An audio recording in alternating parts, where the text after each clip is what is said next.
Time now for our weekly chat with Steve Phillips, MLB insider for Mad Dog Unleashed. It is high, it is far, it is gone. For those of you who don't know, Steve once hosted on our channel. Like farts in the wind, they disappear. Doggy considers him the Lou Brock of sports talk. You know what Steve did? Steve traded Lou Brock for Ernie Brodio. But I don't think Lou Brock played with this many teams.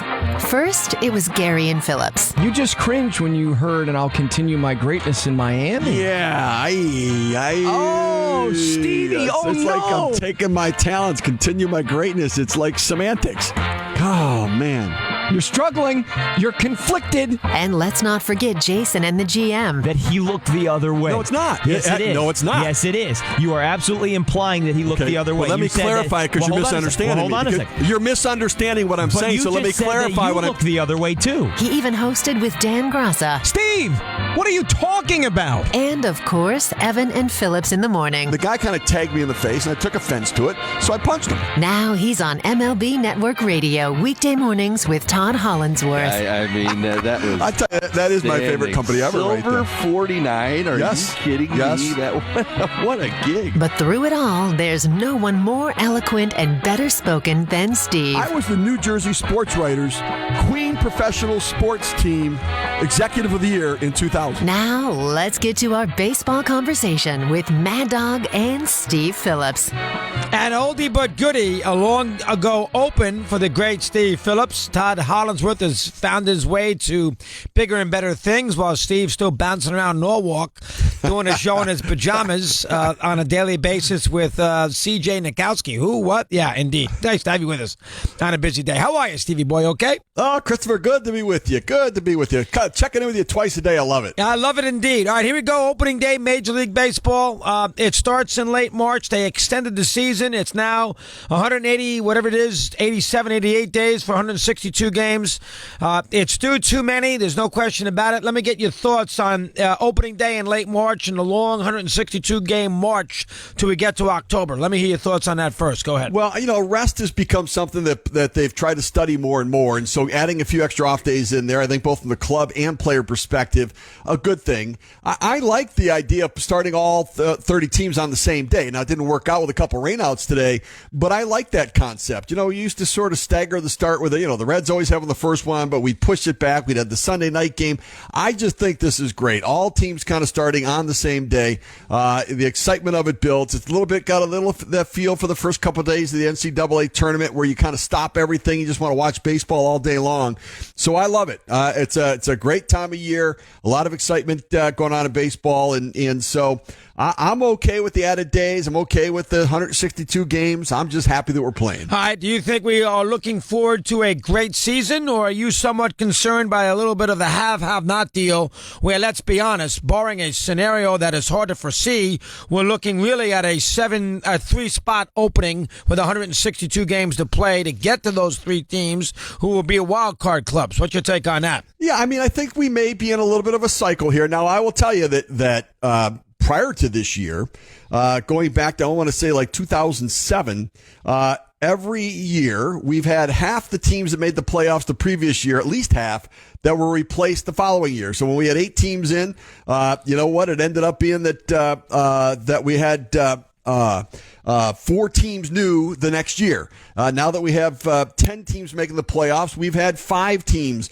at least replace the preceding season. So we may not have as much turnover this year, but it may be an anomaly. And so I'm not upset about it, worried about it, or bothered that much. Although I tend to agree with many that we've got 7 sort of high-level teams and then a group in the middle of another, maybe 8 or 9 that are fighting for a couple wild card spots, and then a lot of teams looking to rebuild so they can get back and be competitive soon. Are you okay with some of these teams losing on purpose and tanking?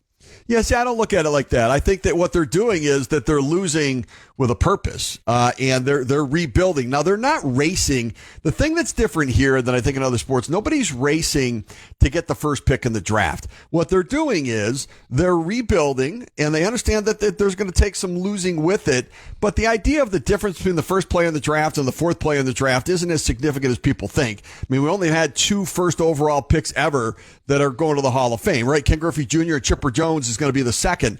So I think what they're doing is they think the quickest way to get back to winning is by taking it apart, getting rid of all the dead money, going back, rebuilding the farm system. Then you supplement as your young players start to grow and develop with some veteran presence, and you blend that talent and youth and experience together. It worked for the Royals. It worked for the Astros, and it's worked for the Cubs. And I think that's a copycat league, and other teams have tried to do it as well. All right. I understand it's a little different than racing to get that number one pick in the NBA, so I get that 100%. Let's go through the 7 first, then we'll do a couple of other things. I want you to find me a situation which could derail one of these 7 teams from being in the postseason. We're going to start with what I think is team number 7, the Indians. If the Indians don't make the playoffs, the reasons will be why. It'll be because Corey Kluber goes down. I think that he is, to me, there's always a most important pitcher, most important position player. And if that guy goes down, the team could be in trouble. And Kluber's kind of the ace. Their team built around their starting pitching. They piece together 3, 4, 5 with good pitchers, not great. But Kluber's sort of the leader of that staff, both emotionally and physically. I think if there's some issue health-wise for him, then I think they could be compromised a little bit. Or it's a red-hot Minnesota Twins team that might just kind of put it all together and make a run, because young teams, you can't always quantify how quickly that growth and development can happen. But you think it's Kluber? That's the issue for Kluber. Yeah, I think Kluber's the key for them. All absolutely. Right. I think number 6, a lot of people would disagree. I'll say the Dodgers for the sake of argument, number 6. What could derail L.A. in the NL West? Here's the thing. I said it last year all the time. I keep saying, well, how are the Dodgers winning? Think about it this way, Chris. They won the most games in baseball last year. They did not have a 30-game starter of their own in their own uniform. They did not have a guy drive in 100 runs or score 100 runs. They were very fortunate with timing. They were fortunate the way they used the 10-day disabled list. And I think that what they had a year ago is they replaced players with proven major league players, not minor leaguers. And their pitching depth, I think, is the biggest challenge for them coming in. They've got a problem in the bridge from the rotation to the closer and Kenley Jansen. It's Kershaw. It's kind of the king in his court. And I mean, how much do I trust Rich Hill and Alex Wood? I trust them. Maybe I trust them more than they do, because they didn't let Rich Hill face the lineup for the 3rd time in the playoffs last year. But I don't love the starting rotation after Kershaw. And I love Seager, I love Bellinger, and I love Kenley Jansen. Everybody else is okay, and I just don't know how they won that many games. So I don't think they're without some vulnerability coming into the season. All right, number 3, the Red Sox. What could derail Boston? Yeah, I worry about their starting pitching. I mean, it's kind of the same argument you might make for the Dodgers. Like, I love Sale, but I don't know what you're going to get out of David Price. I mean, his elbow scares me. Pomerantz scares me. He's hurt. You start to look at the rest of the rotation. I mean, what do I make out of this rotation? They're all hurt coming into the season. I love J.D. Martinez, love the offense. I think they've got a strong bullpen, but I think they're really vulnerable in that starting staff. Cubs, who I put at number 4. What do you see with the Cubbies? Boy, I tell you, I think it's the 9th inning. With Holland off the market, having signed to go to St. Louis, that deal seems done today. Do I trust Brandon Morrow in the 9th inning? I don't know. I liked him last year in the playoffs, but here's the thing. It was a 7-game World Series. He pitched in 8 games. He pitched twice one game, it felt like. All he did was get up and pitch. Here's a guy that's so vulnerable to injury in his career. You look at his career transactions. I don't know if he can close, and I don't like going into a season where every component of my team is championship caliber, and I've got a wild card at the end of the game, because I think it can impact the rest of your team. So, they've got some arms and depth in their bullpen, but I don't know that they have that proven commodity in the 9th inning. So I think that's their biggest vulnerability is late inning relief. I guess the Nationals, you can say first round of the playoffs, but what's your concern with Washington? Well, health a little bit right now. Like, Murphy is dinged up with his knees, had that microfracture surgery on his knees. Zimmerman, I talked to Ryan Zimmerman in spring training. He hit on the backfields, didn't hit in the major league spring training games. But it's such a peculiar approach that he didn't even play in the exhibition game the other day. I guess he's okay, but I don't know. I don't love 3, 4, 5 in their rotation, but I love 1, 2. I mean, Strasburg and Scherzer are great if they're healthy, right? And Strasburg's health is always a bit of a question mark there.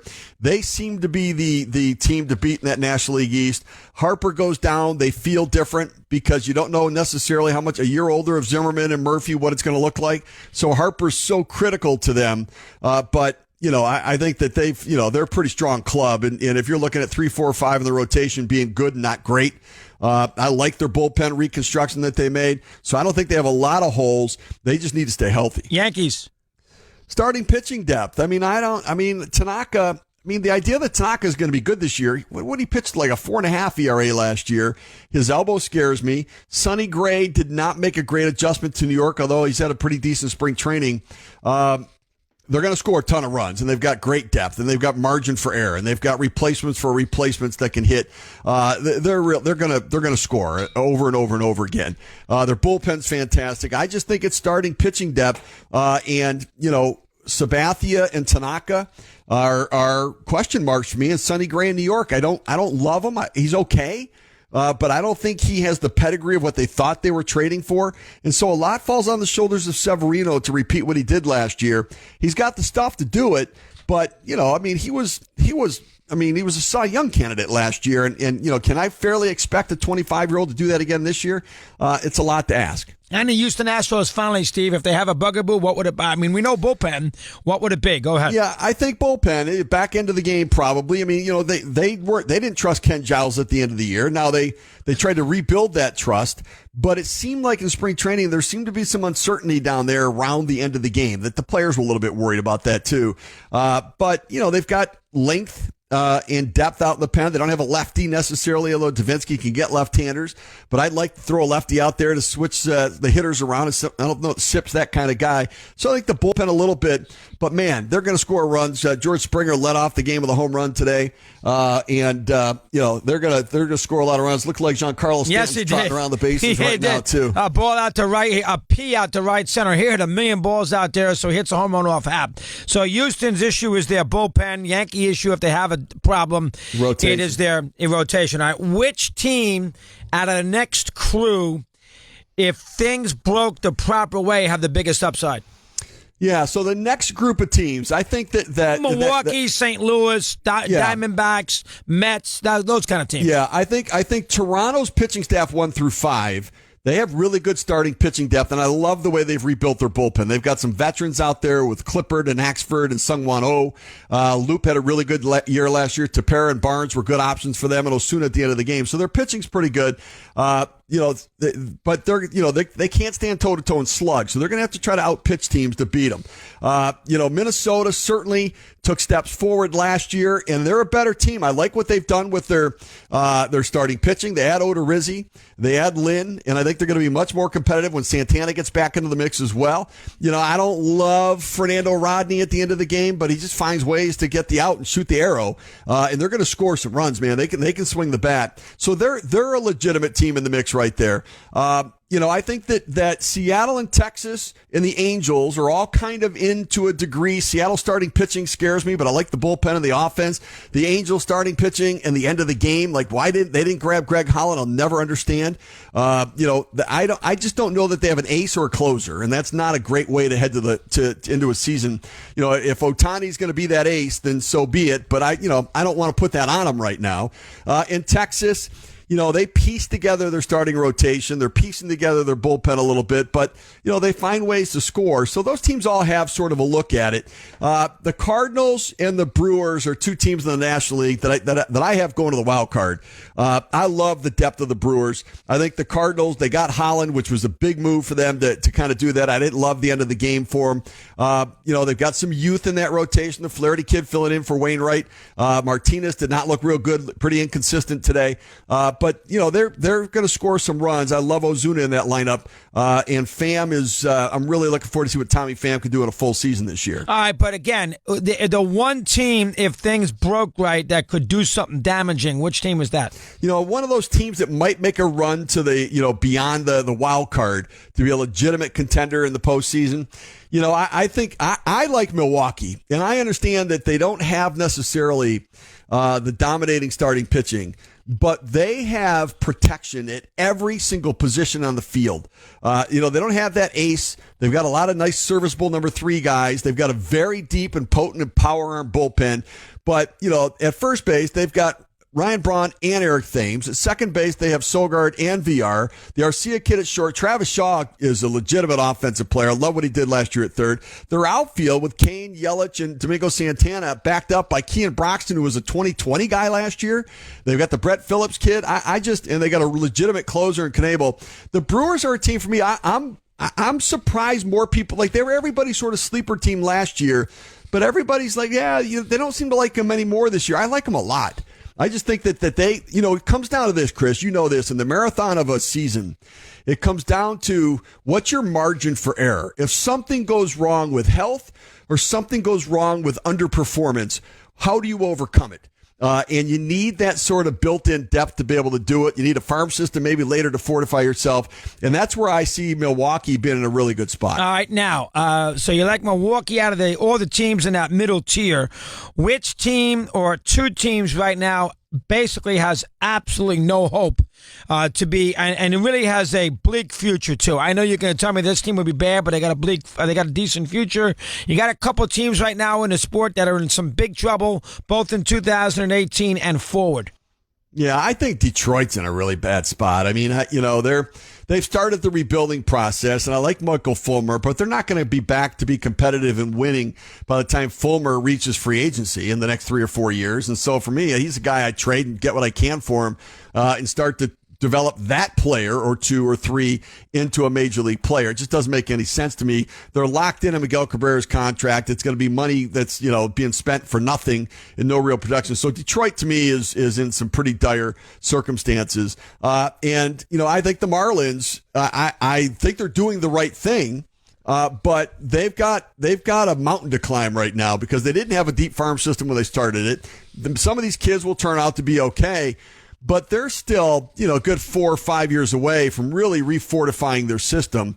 And they're not going to go out and spend in free agency like Jeffrey Loria did before anyways. So they're going to have to get a lot of young guys close and then complement them with mid-level free agents. They're not going to find and pay for the high-end free agents. So they need to develop their own power ace and their own power bats. And that's going to take some time. Speed guys are great, but they're a dime a dozen. You can find them anywhere. They're going to need a number 3, number 4 hitter from within the organization, and they're going to need a front end of the rotation starter to truly compete affordably in that marketplace. All right, now, let's go through some over-unders here. So Marlins and Tigers are at the back end. Brewers, the one surprising team.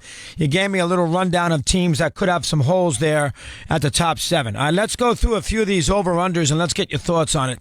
I'm just going to read them out to you, and then you can decide if a couple of stick in your head. Red Sox are 91.5. Yankees are 94.5. Tampa's 74.5. Blue Jays are 80.5. Orioles are 72.5. Indians are about 94.5. Twins are 85. Royals are 69.5. White Sox are 71.5. Detroit's about 69-70, so they're not good either. Astros are 97.5. Angels are 84.5. Texas is 76. Seattle's about 80, and Oakland 75. Nats are high, mid-90s. Marlins are big or low, about 65.5, 66. Atlanta's about 74. Mets are 82.5. Phillies are 78.5. Cubs are 93.5. Brewers are 83.5. Cardinals 85.5. Pittsburgh is about 74, so are the Reds. Dodgers are 95.5, Arizona 85, Rockies 82.5, Giants 80.5, and San Diego 71.5. Any of those numbers over or under really basically scream out to you that you got to take? Let me hear. Yeah, tell me the Orioles won 72.5. Yeah, I took them as an over, so go ahead. Yeah, I take them as an over as well. I mean, I don't love them. I don't think they're a playoff contending team, but I think they're better than a 73 win team. So I think definitely I would be with you on that one as well. Now the Mets at 82.5, I think is low. I would go over on the Mets as well. I'd go under on the Dodgers at 95. I think it's a tough division. I think the Rockies and Diamondbacks are really competitive teams. I'm disappointed for the Giants as to how it has gotten started. But I go to the Dodgers and I scratch my head. I'm like, okay, Matt Kemp's your starting left left fielder. Logan Forsythe is starting at third base for you, and Chase Utley and Kiki Hernandez are starting at second base. Like, what?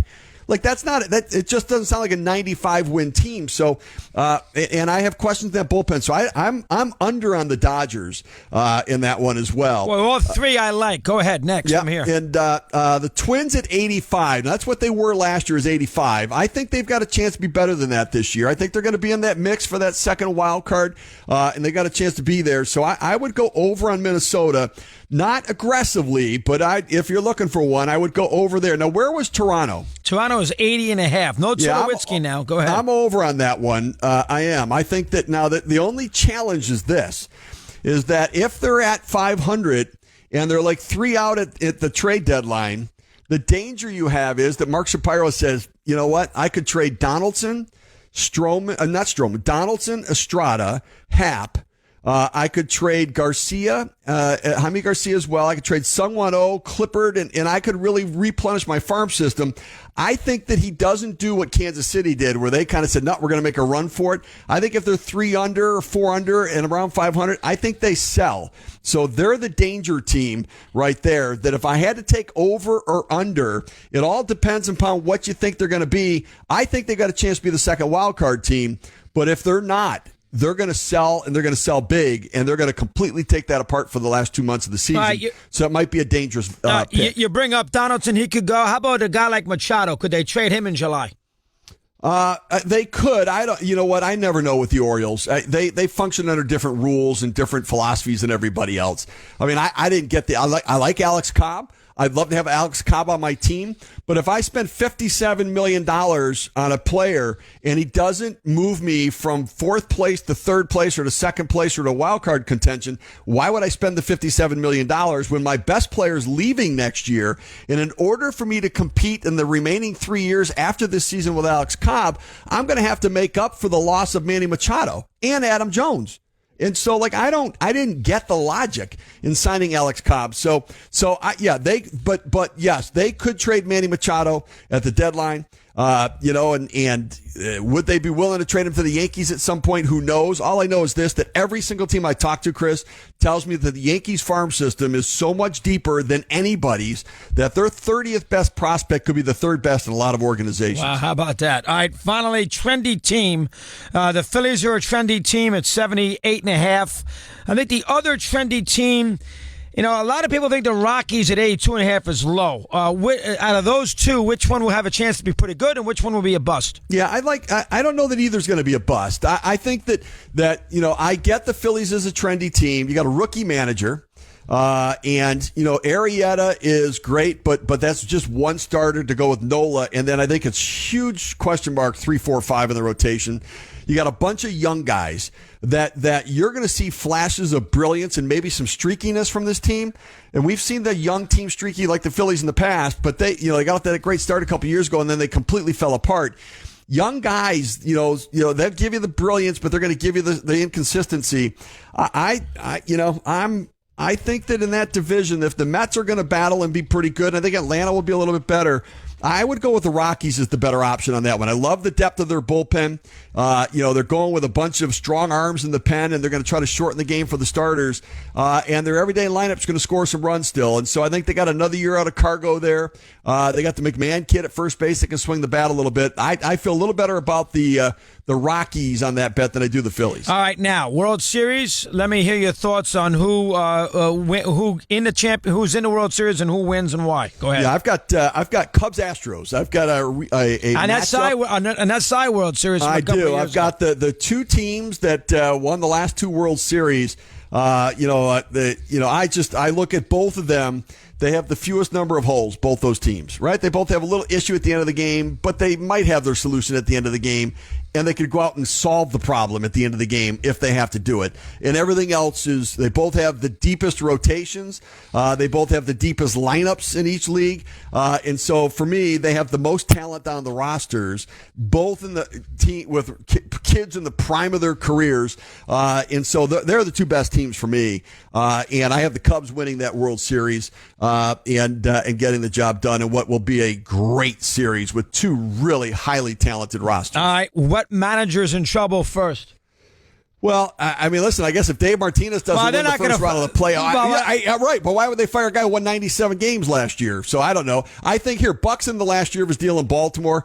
I don't know what they're going to do there. Both Dan Duquette and Buck Showalter in the last years of their deal. So who knows what direction they're going to go. The thing that's weird for me is mid-season change, though. What manager in a mid-season change could be in trouble? Mid-season change, somebody that could find themselves in some trouble. I don't know what the expectations are with Jeff Bannister. There was a time during the year last year we heard something on Bannister that there were some issues. They sat down with him. I think he does an excellent job, and he's a rah-rah guy and gets his players having fun. But I don't know what their expectations. How about Mike Matheny? Could he be fired? I think that's possible. Here's the thing. It was interesting. We asked John Mozeliak in spring training about Mike Matheny and what he needs to do to be better. And he said he needs to listen to his coaches more. And remember, they brought Jose Oquendo back. And there, I guess, had been a little bit of a rub in the past with Oquendo, which is why he was away from the team. He had hip surgery and that as well. But he's back now coaching again. And so, yeah, I think Matheny, there's enough there where they didn't say, no, he's great. He said, a good communicator, but he's got to listen to his coaching staff more. So it made me think they've at least talked to him about some stuff. Right? They've not just been unilaterally happy with it. So that's a good one because of the expectations there. And we'll see how that shakes out. But otherwise, I think we're pretty safe overall with some managers in season because I don't know that it's fair expectations with a big 7, a Super 7. Even some of those guys, they're safe or they're rookie managers, and so they're not going anywhere. And that's Cora and Boone. Great job, Steve. We talked to you throughout. We'll see you next Wednesday or sometime late next week. Okay, big guy? Terrific. Thanks, Chris. You're very good. Mr. Phillips, a Cub Astro World Series for him. Stanton, you should get the home run call. Do you have it? Is it good? Well, why don't you play it for me? Swung on and drilled to deep right center field. It is high. It is far. It is gone. It is first Yankee at bat. Giancarlo non si può stopparlo. It is a Stantonian home run, a 2-run blast to right center in his first Yankee at bat. And the Yankees take a 2-0 lead. What does that mean now in Italian? I mean, obviously, he rhymed Giancarlo with an Italian phrase. Let's hear the words again because it's funny. This is John Sterling with the Yankee game today. Go ahead. Swung on and drilled to deep right center field. It is high. It is far. It is gone. It is first Yankee at bat. Listen to him. Giancarlo non si può stopparlo. It is a Stantonian home run, a 2-run blast to right center in his first Yankee at bat.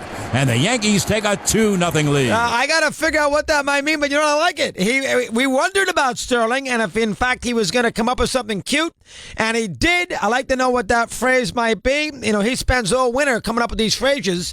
So there you go as far as Giancarlo Stanton is concerned, his first home run. We got where's Story? Is he coming down today? And we don't know where Steve is. We'll get him here momentarily. So a funny deal as far as Stanton is concerned with that first home run that was hit. Do we know what it means in Italian, Matt? Let me know what it means in Italian. Go ahead. Giancarlo, you can't stop him. That's what it stands for. Giancarlo, you can't stop him. Stantonian Stanton. Okay, so he figured out a way to rhyme Giancarlo with an Italian phrase that means you can't stop him, for whatever that means. Sterling, he's hot stuff. John's gonna. I'll tell you right now, John's gonna have a lot of home run calls. That I can guarantee you. He is gonna do more home run calls than any team known to man as far as homers. He is going to do home run calls like you wouldn't believe based on what we see here all year long. So, give him shine credit. He thought he might do something like that. Well, you were not in here, though, Steve. That's the problem. You got here a minute late, so as a result of that, I had to get it in there. You got here at 47. I asked you where you were. Lucky I got here with all the crap they make me do around here. Stop. I'm telling you. Crap. Anyway, what a debut for Giancarlo. Do you like this? I don't even know what. I know that I read something the other day where he said, "I'm not sure if people are going to get it because he had it all planned." Right. What does it mean exactly? You can't be stopped, essentially. But he's saying it in Italian. No, is that I'm the assuming it's Italian. I don't know what language that is. It's not. It's not Portuguese. I mean, I would think it's Italian. He's hot stuff. Anyway, that was a P out the right Portuguese. center. That'd be funny. That was a P. That was that a P. was an out absolute the right. missile. No, it was a missile out the right field. You're gonna hit a lot of them. All right, let's hear a World Series pick. We haven't heard from you yet today. Well, I am not. I'm going to take the Cubs to win the whole thing. Oh, are you really? Yeah. And here's why I think. Cubs and who in the World Astros. Series? Okay. Yeah. You're going to stay away from the Yankees. Well, I mean, I'm always so careful with all the hype. Certainly, you know what I'm rooting for. I just think they'll probably come up short again. You know what I mean? Which would be unfortunate. But I got to be realistic. I mean, the Astros. I think the Yankees are much better than the Cubs myself, but okay. They got a better bullpen. They got a better starting rotation. Well, I do too. And they got a better offense. Yet you got the Cubs winning the whole thing. Yeah, well, because I'm breaking down the National League where I don't really trust. I don't trust the Nationals. I don't trust the Dodgers. I don't. I think the Mets are going to be better, but I don't think they're going to be World Series better. So it's almost like by default. I think the Cubs will figure out a way to get through. And then I'm just trying to be different, Well, Cubs-Astros is not being different. Yeah. Well, I mean, as far as winning the whole thing. Well, that's who Steve liked. Oh, Steve Phillips liked the Cubs? The Astros over the Cubs or the Cubs over the Astros? I don't know which one he had first, but he did have Who did you take? What's your pick? I'm taking the Nationals and the Yankees. Well, I wouldn't mind that. And then the Nationals winning it all. I do that every year, and I never win. Last year I had Detroit and the Mets, so that was a disaster. I have to do better than that. I mean, just by accident you should do better. Are you into it now, baseball? Oh, absolutely. Have you figured out yet if Danny Cannell knows who J.A. Happ is? I think he does, yes. Okay, because we're not sure. We're trying to get to the past the surface. And it's J-Hap. Just even though there's a J, it's a J. Whatever it might be, you get the idea. So maybe you don't know. I know he's a left-hander who's a 5-inning pitcher. But but are we at the point right now, as far as Danny is concerned, that we are past the surface and we can figure out what he knows as far as the world of baseball is concerned? I think he's got pretty strong knowledge on baseball. I mean, Did he pick a World Series team today? We didn't really do the predictions, but we didn't. We've only had a small sample size. Did you do a little over/under action with Danny? No, but we had a full discussion. We did an hour plus on baseball today. So, and you didn't notice any hiccups along the way for him. That's the bottom line. No. Okay. Why would I? Because we don't know if he knows. The guy was drafted by a Major League Baseball team. That means you and I both know that means nothing. That means absolutely. He didn't grow up in a major league city. He grew up in Florida. That means absolutely nothing. He grew up in Florida, but his dad there's no major league city. But his dad. Well, hold on. All right. So he told the story today on the air. When the Yankees were training before Tampa, they were in Fort Lauderdale, of course. And his dad was their team doctor for a short period of time. So he used to hang out with Whitey Ford and all these other people at Yankee spring training. So he's a Yankee fan. He's got a love for baseball. He said that he actually enjoyed playing baseball more than he did football, for that matter. All right. Well, he probably should have gone. You should have Danny on as a guest, and then you can pick his brain and sort of quiz him and see how he handles it. He's got athletic. He could not play quarterback, so he probably would have been better off. Played quarterback for a division-winning Giants team in 1997. Who also quarterbacked an absolute disaster against the Vikings in the postseason when they blew a big lead. Couldn't get a first down. That's a good point. And I did not have money in the game. No, I did not. Why are you being so vicious? Because I feel like it. Now here is who is this now? Oh, this is Neil Walker batting right-handed. Okay, very good. Stanton hit how many home runs for Stanton? Over under 53. I'll say under. Over under 48 for Judge. I will also say under. But that doesn't mean they're going to be busts. I think they'll have great years, but those are ridiculous numbers to duplicate. Over under 38. I think Sanchez is could have 40. Okay, there you go. Gotcha.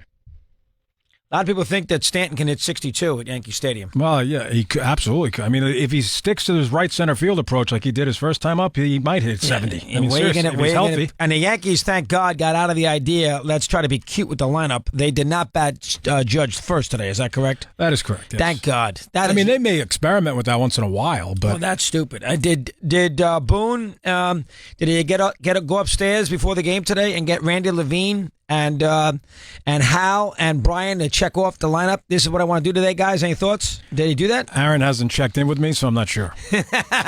You would know better than me. Here's the sports pack with Stevie at Mad Dog on.